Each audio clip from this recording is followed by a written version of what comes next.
하나님의 말씀 신약 성경입니다. 마태복음 2장 1절입니다. 마태복음 2장 1절입니다.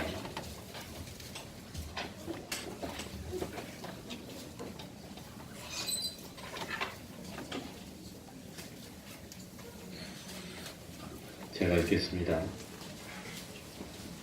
헤롯 왕 때에 예수께서 유대 베들레헴에서 나심에 동방으로부터 박사들이 예루살렘에 이르러 말하되 유대인의 왕으로 나시니가 어디 계시냐? 우리가 동방에서 그 별을 보고 그에게 경배하러 왔노라 하니 헤롯 왕과 온 예루살렘이 듣고 소동하니라. 왕이 모든 대제사장과 백성의 서기관들을 모아 그리스도가 어디서 나겠느냐 물으니 가로되 유대 베들레헴 이오니 이는 선지자로 이렇게 기록된 바 또 유대 땅 베들레헴아 너는 유대 고을 중에 가장 작지 아니하도다. 네게서 한 다스리는 자가 나와서 내 백성 이스라엘의 목자가 되리라 하였음이니이다. 이에 헤롯이 가만히 박사들을 불러 별이 나타난 때를 자세히 묻고 베들레헴으로 보내며 이르되 가서 아기에 대하여 자세히 알아보고 찾거든 내게 구하여 나도 가서 그에게 경배하게 하라. 박사들이 왕의 말을 듣고 갈새 동방에서 보던 그 별이 문득 앞서 인도하여 가다가 아기 있는 곳 위에 머물러 섰는지라. 저희가 별을 보고 가장 크게 기뻐하더라. 집에 들어가 아기와 그 모친 마리아에 함께 있는 것을 보고 엎드려 아기께 경배하고 보배압을 열어 황금과 유황과 모략을 예물로 드리니라. 꿈에 헤롯에게로 돌아가지 말라 지시하심을 받아 다른 길로 고국에 돌아가니라. 아멘.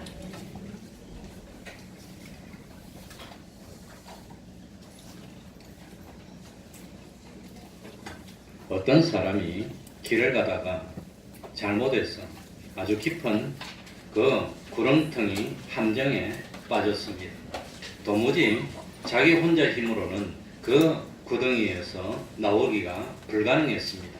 그래서 위기를 느꼈던 이 사람이 소리를 질렀습니다. 사람 살리라고 소리를 질렀습니다. 때마침 어떤 점잖은 사람이 그 앞을 지나가게 됐습니다. 그런데 이 사람은 구렁텅이에 있는 그 사람을 건져 올릴 생각을 하지 않고 나무라기만 했습니다. 이 사람아 조심해야지. 자기 앞길을 잘 살피면서 가야지. 자기 일은 자기가 책임져야지. 그러고 그냥 가버렸습니다. 야단만 치고. 두 번째 사람입니다. 이 사람은 머리를 아주 빡빡 밀고 등에 돋짐을 하나 메고 있습니다. 그리고 이 빠진 사람을 쳐다보고 참 안됐구만, 가엾구만, 자비를 베푸소서 그러고 가버렸습니다. 세 번째 사람은 도포자락을 휘둘리면서 지나갔습니다. 그래 사람 살리라는 고함을 듣고 그 사람을 빤히 보다가 관상을 딱 보다가 어차피 죽을 상이네. 그러고 그냥 갔습니다. 네 번째 사람이 지나갔습니다. 사람 살리라는 말을 듣자마자 그곳으로 뛰어가서 쳐다봤습니다. 구덩이에 빠진 사람이 보였습니다. 앞뒤 안 가리고 구덩이로 뛰어내려서 자기 일을 밟고 그 사람이 나갈 수 있도록 도와줘서 구원에 이르도록 건져줬다고 하는 겁니다. 이게 기독교의 정신입니다. 자기 몸을 희생하여서 그 사람을 구원하여 주는 것, 이게 참 기독교의 정신이라고 하는 겁니다. 하나님의 아들이신 예수 그리스도께서 하늘의 높은 보좌를 내어놓으시고 낮고 천한 이 땅에 오신 이유가 뭡니까? 바로 죄악의 구렁텅이에 빠져서 참 멸망으로 가고 있는 우리를 자기 몸을 던져서 구원해 주시기 위해서 이 땅에 오셨다고 하는 겁니다. 그렇기 때문에 인류의 역사상 최대의 사건이고 온 인류에게 미치는 가장 큰 기쁨의 소식이라고 말할 수밖에 없습니다. 그런데 예수님께서 2000년 전에 유대 땅 베들레헴에 태어났을 때 모든 사람들이 기뻐한 것이 아니었습니다. 오늘 성경에 보면은 여러 사람이 나오는데 그 중에 예수님의 탄생에 대해서 잘못된 반응을 보인 세 종류의 사람이 나옵니다. 첫 번째는 헤롯 왕입니다. 헤롯 왕은 아기 예수를 어떻게 하려고 그랬지요? 죽이려고 그랬습니다. 원래 이 헤롯 왕은 그 이두메 출신의 이방 사람입니다. 그러니까 로마의 장군 안토니우스가 유대 지방하고 소아시아 지방을 점령하기 위해서 전쟁을 일으키고 쳐들어왔을 때 앞장서서 협조해서 로마 군인이 이 유대 지방을 점령하는데 도움을 줍니다.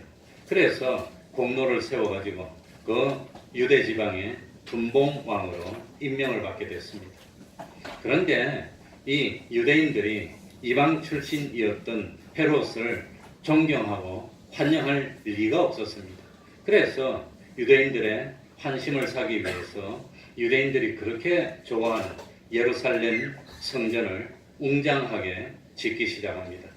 그리고 어떻게 하면 유대인들에게 왕의 인정을 받을 수 있을까를 생각하다가 유대 지방의 왕족의 하스모니안 가족의 공주였던 마리암을 왕비로 받아들입니다.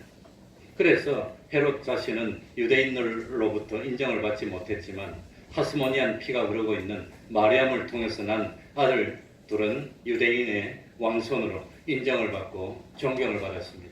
그랬더니 이게 더 화근이 되고 말았습니다. 헤롯 왕이 불안을 느꼈습니다. 혹시 자기를 죽이고 마리암의 몸에서 난 자기 아들들을 왕으로 세울까? 그게 겁이 나가지고 어느 날 자기 아내였던 마리암에게 죄를 뒤집으시고 사형 선고를 내려서 죽여버립니다. 그러고 난 뒤에 가만히 눈치를 보니까 어머니를 죽였다고 아들들이 자기를 죽일 것이 겁이 나가지고 불안했습니다. 그래가지고 이 헤롯이 아들들에게는 죄명을 씌울 게 없으니까 자객을 시켜서 몰래 죽이도록 만들어서 두 아들을 죽여버리고 말았습니다. 그러고 나니까 자기 장모가 또 마음에 걸렸습니다. 손자 둘이 죽였지, 딸도 죽였지. 자기 장모가 자기를 죽일까봐 겁이 나니까 어느 날 장모도 죽여버렸습니다. 그 장모를 죽이고 나니까 이제 처남이 겁이 났습니다. 그래서 처남까지 죽입니다. 이렇게 왕직에 집착하고 의심이 많았던 헤롯이었기 때문에 동방방사들이 아기 예수가 태어났다는 유대인의 왕이 태어났다는 소리를 듣자 참지를 못하고 베들레헴에 있는 2살 밑의 어린아이들을 다 죽이도록 명령을 내렸던 겁니다. 그래서 헤롯 당시에 헤롯의 아들이 되기보다는 차라리 헤롯의 돼지가 되는 것이 안전하다는 조롱소리가 그때 유행했다고 합니다. 헤롯이 나이 들어 죽음이 가까웠을 때 이 헤롯이 자기가 죽으면 이 이스라엘 백성들이 웃고 좋아하고 기뻐할까봐 걱정이 됐습니다. 그래가지고 어떤 명령을 내렸나? 이스라엘에 덕이 있고 명망이 있는 저명인사들을 잡아들이라 그랬습니다. 잡아들여놓고 자기가 죽으면 그 사람들을 다 죽이도록 명령을 했답니다. 그래서 자기가 죽었을 때 이스라엘 백성들이 통곡하도록 만들었다고 하는 겁니다. 이랬던 헤롯은 기원전 4년 3월 달에 마침내 죽었습니다. 그리고 헤롯의 생존해 있던 세 아들들이 이스라엘 팔레스타인 지방을 3등분해서 나누어서 통치하게 됐습니다. 그 중에 제일 문제가 되는 것이 헤롯 안디바입니다. 이 헤롯 안디바는 예수님이 주로 복음을 전했던 갈릴리와 베레아를 다스렸습니다. 그리고 헤롯 아칼라오는 유대 지방과 사마리아와 이두메를 다스렸는데 이 헤롯 아칼라오는 워낙 악명이 높고 투명이 안 좋아서 로마 황제로부터 쫓겨나 버립니다. 그래서 예수님 당시에 이 유대 지방에는 헤롯의 왕이 있는 것이 아니라 누가 다스렸지요? 예? 빌라도라고 하는 총독이 다스렸습니다. 그러니까 유대 땅은 로마의 직할지가 됐고 갈릴리는 헤롯 안디바가 다스렸고 헤롯 빌립은 그 헤롯 빌립은 갈릴리 호수 동쪽과 북쪽을 다스렸는데, 그런데 참 나중에 이 헤롯 빌립이 그 정확하게 기억이 안 납니다. 아무튼 빌립이 그 왕에서 음모를 당해서 쫓겨난 것 같고, 그리고 헤롯 안디바가 동생이었던 헤롯 빌립의 아내를 자기 아내로 그 빼앗아 옵니다. 그래서 그 일을 누가 꾸짖지요? 세례요한이 꾸짖었다가 그 세례요한이 죽임을 당했는데, 바로 그 세례요한을 죽였던 사람이 헤롯 대왕, 헤롯 더 그레이트의 아들이었던 헤롯 안디바였습니다. 아무튼 예수님 당시에 헤롯 왕은 예수님의 나심을 싫어해서 죽이려고 했고, 오늘날도 많은 사람들이 기독교를 부인하고 예수 그리스도를 부인한다 하더라도 그래도 예수님은 태어나셨고 우리를 위해서 십자가를 지셨고 죽은 지 3일 만에 부활하셔서 지금도 살아계시고 우리의 구원을 위해서 기도하신다는 것을 믿습니까? 이게 기독교의 핵심입니다. 그러니까 예수 그리스도를 박해했습니다. 부인했던 헤롯은 결국은 비참한 운명을 맞고 말았습니다. 그래 헤롯 왕들은 예수님을 죽이려고 했습니다. 두 번째로 예수님 당시에 종교의 지도자였던 대제사장들과 서기관들이 있습니다. 이들은 예수님이 태어나는 일에 대해서 일부러 무관심했고 모른 척했습니다. 머리로 지식으로는 예수님의 탄생에 대해서 너무나 잘 알고 있었지만 관심이 없었습니다. 헤롯 왕은 바로 이 대제사장들과 서기관들을 불러서 예수 그리스도가 어디서 탄생할 걸 물어봤습니다. 그랬더니 너무나 잘 알고 있었습니다. 미가서 5장 2절 말씀을 인정해서 유대 땅 베들레헴에서 태어날 거라고 대답해 줬습니다. 그런데 이 제사장들이나 서기관들에게는 감동이 없었다고 하는 겁니다. 그래서 참 그 동방박사들이 찾아와가지고 별을 보니까 유대에 참 왕으로 태어나실 리가 태어났는데 어디서 태어납니까? 물어봤다면 정말 왕이 오셨는가? 정말 메시아가 오셨는가? 자기들이 먼저 가가지고 보고는 경배를 하고 해야 될 텐데 아무도 안 찾아가요. 아무도 안 찾아가요. 누구만 찾아갔습니까? 동방박사들만 찾아갔어요.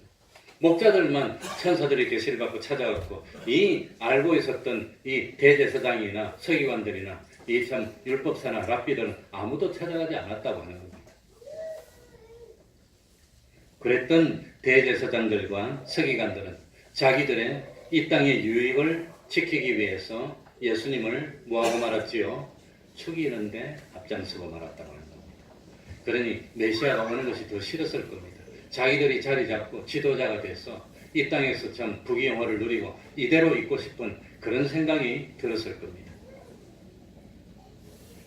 그러니 혹시 오늘 우리도 형식적으로 신앙만 유지하고 이대로가 좋사오니 그런 신앙이 되지 않을까 조심해야 됩니다.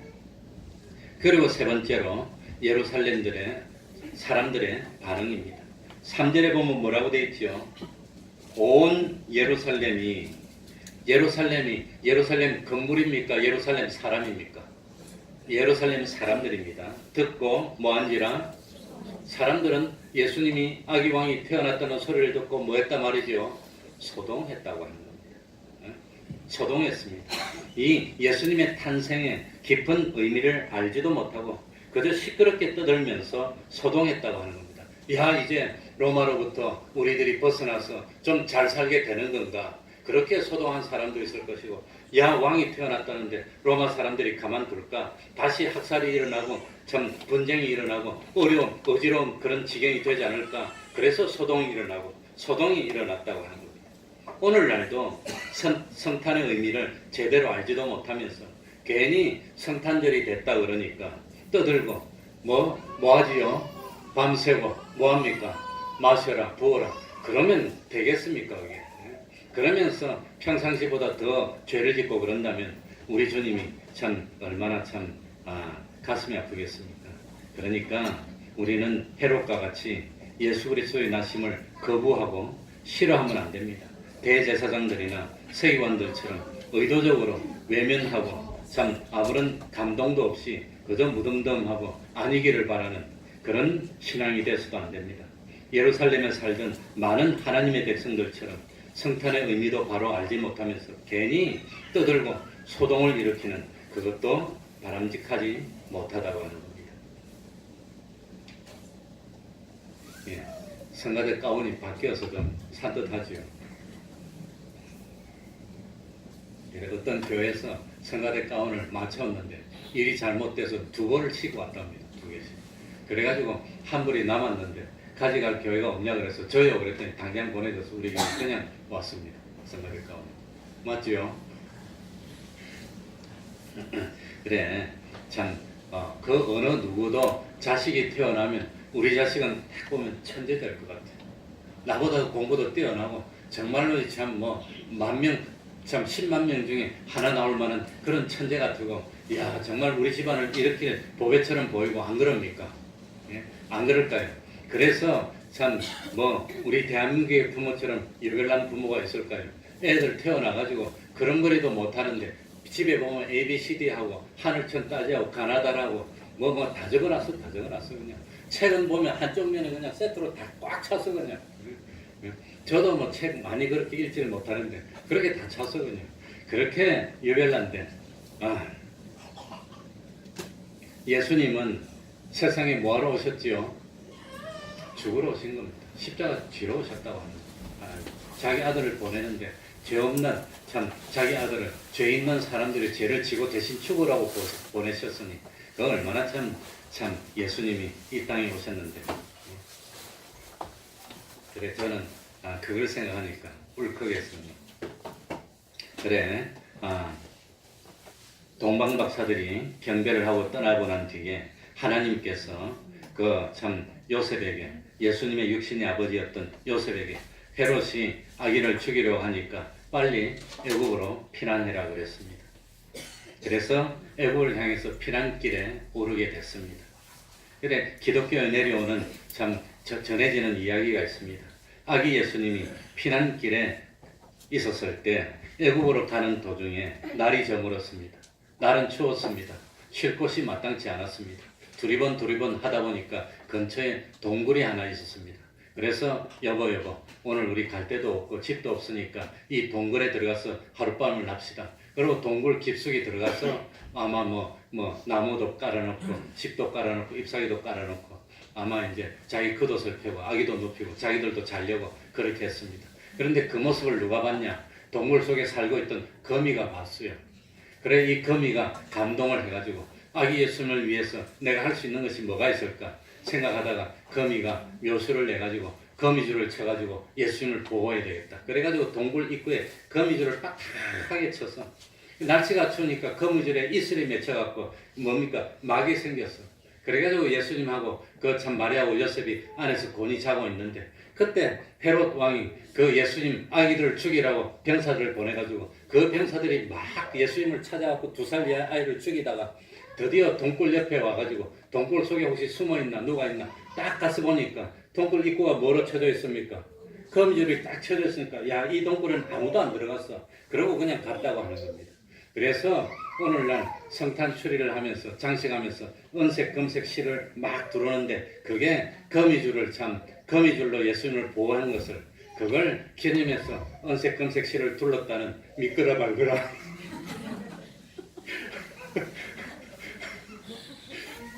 재밌죠.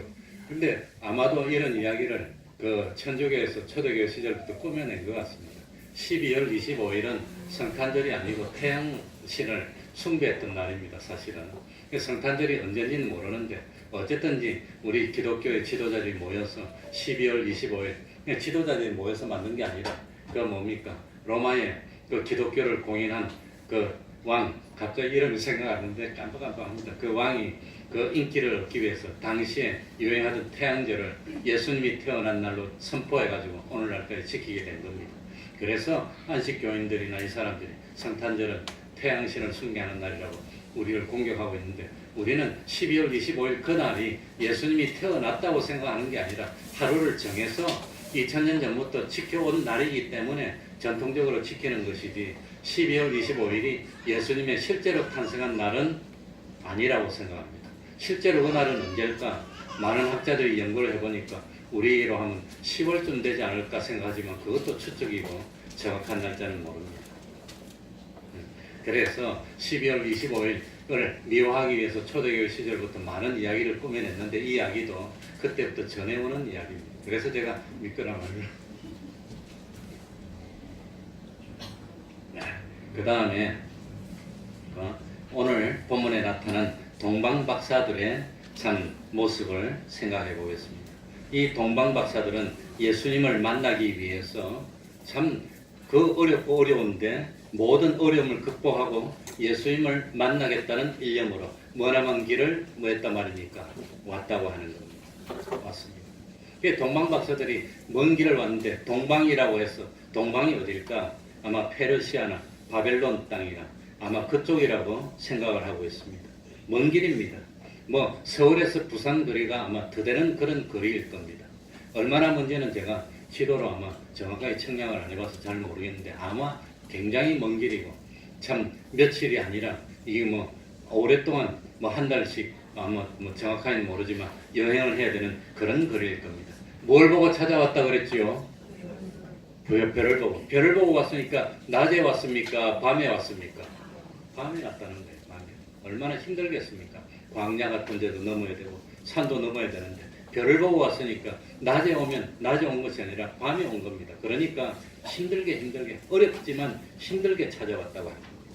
그래서 별을 보고 참 오고 오다가 드디어 이스라엘 땅에 도착했을 때 별이 없어졌습니다. 어디로 가야 되나 방황했습니다. 이 사람 저 사람 물어봐도 아무도 모릅니다. 그래서 드디어는 어디로 찾아갔습니까? 헤롯 왕이 있는 왕궁으로 찾아가서 물어봅니다. 그래서 물어봐서 결국은 목적을 달성합니까? 못합니까?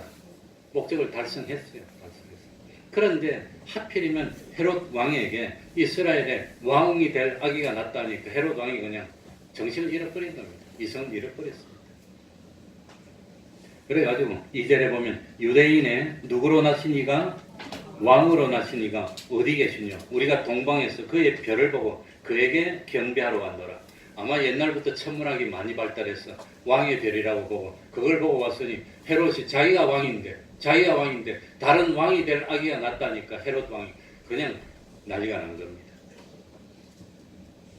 그래 어쨌든지 참 동방박사들은 이 먼 거리를 온 이유는 단 하나입니다. 누구를 만나러 왔단 말입니까? 왕으로 나신 예수님을 만나기 위해서 그 먼 거리를 온 겁니다. 돈 벌러 온 것도 아닙니다. 와가지고 유명하게 되려고 온 것도 아닙니다. 출세하려고 온 것도 아닙니다. 왕으로 나신 그 아기 예수님을 만나서 뭐 하겠다는 겁니까? 경배하고 돌아가겠다는 겁니다. 경배하게. 그래서 드디어 동방박사들은 소원대로 아기 예수님을 만났다고 하는 겁니다. 그 아기 예수님은 찾으면 무조건 다 찾을 수 있습니다. 찾아도 못 찾는 경우는 없습니다. 이 세상에서 돈을 벌려고 노력을 하더라도 못 벌 수도 많이 있습니다. 출세를 하려고 노력하더라도 못할 수도 많이 있습니다. 그러나 예수님을 만나려고 노력하면 반드시 뭐 한단 말입니까? 만날 수 있다고 하는 겁니다. 그런데 예수님을 못 만났다는 것은 예수님을 만나려고 뭐 하지 않았단 말입니까? 노력하지 않았기 때문입니다.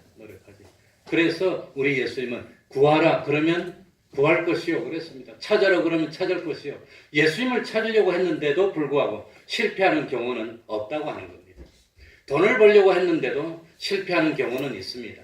세상에서 출세하려고 했는데도 실패하는 경우는 있습니다. 그러나 진심으로 예수님을 만나려고 진심으로 노력했음에도 불구하고 만나지 못하는 경우는 없다고 하는 겁니다. 그런데도 못 만났다고 하는 것은 그는 노력하지 않았다고 하는 겁니다. 그런데 참 예수님에 대해서 알지도 못했고 예수님이 어디서 태어난지도 알지도 못했던 동방박사들은 예수님을 만나고 경배를 했는데 예수님에 대해서 참 많이 알고 있었던 그 대제사장들, 서기관들, 그 이스라엘의 율법가들은 어디서 날 걸 다 알고 있었고 이스라엘 땅에 메시아가 온다는 걸 다 알고 있었지만 실제로 이 왕으로 나실 이가 오셨다는 말을 듣고도 관심을 가지지 않았다고 하는 겁니다. 오히려 외면했습니다. 더군다나 대제사장들은 그 예수님을 십자가에 못 박고 난 뒤에 그 로마의 군사들이 예수님을 무덤을 지키고 있었습니다. 그 당시는 자기가 지키고 있던 죄수가 도망가면 어떻게 되지요? 자기가 대신 죽는 겁니다.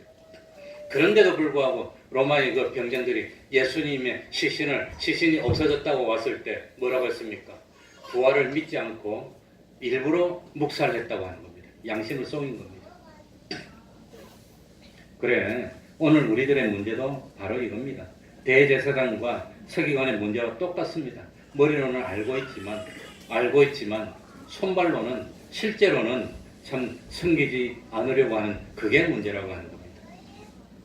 동방박사들은 아기 예수를 만나게 됐을 때 어떻게 했지요? 11절 우리 다 같이 읽어봅시다. 11절 집에 들어가. 동방박사들이 아기 예수님을 만났을 때는 시간이 많이 지났을 때입니다. 그래, 천주교나 이런데 마국간에서 동방박사들이 아기 예수에게 경배하는 모습이 보이는데 그건 잘못된 거로 생각이 되고, 아기 예수님이 태어나고 난 뒤에 한참 일정 시간이 지나고 난 뒤에 동방박사들이 아기 예수님을 봤습니다. 그래서 아기 예수님을 어디서 만났지요? 11절에 집에서 만납니다. 집에 들어가. 그래서 헤롯 왕이 2살 이하로 죽이라고 한 것 보면은 예수님이 태어난 지 어느 정도 시간이 한참 지났다는 걸 우리들이 예상할 수 있습니다. 태어나고 뭐 일주일 만에 만났고 한 달 만에 만났고 그런 건 아니라고 생각이 됩니다. 11절 다 같이 집에 들어가. 시작. 집에 들어가 아기와 그 모친 마리아에 함께 있는 것을 보고 엎드려 누구에게 경배하고? 아기께 경배하고 보배합을 열어 황금과 유황과 모략을 무엇으로 드리니라? 예물로 드리니라. 그러니까 동방박사들은 아기 예수님께 와가지고 뒷주머니에서 뭘 꺼내가지고 아기 예수님에게 예물을 바쳤습니까? 처음에 출발할 때부터 미리 준비했습니까? 미리 준비했다는 겁니다. 정성으로 준비했다는 겁니다. 그래서 저도 뭐 참 몇 번 말씀드렸지만 군대 생활할 때 우리 어머니가 가슴이 찡해서 큰아들 군대 보내놓고 그때만 하더라도 뭐 군대 가면은 죽으러 가는 줄 알고 1970년대 말이고 80년대 이때 내가 군대를 갔으니까 군대 가면 진짜로 고생할 때인데 그때 군대 갔더니 우리 어머니가 한 번도 면회를 안 왔어. 왜 안 왔냐 이렇게 만날 때는 반가운데 헤어질 때 가슴 아파서 미어 터질 것 같아서 내가 못 보러 가겠다고 한 번도 면회를 안 했어. 그리고 우리 아버지가 우리 동생 보고 형 가서 면회하고 오라 그랬더니 그럼 용돈도 주고 뭐도 줬는데 오면서 빼먹으려고 생각했대 자기가. 근데 딱 보니까 안 주고는 안 되겠더라고요. 완전 거지 상으로.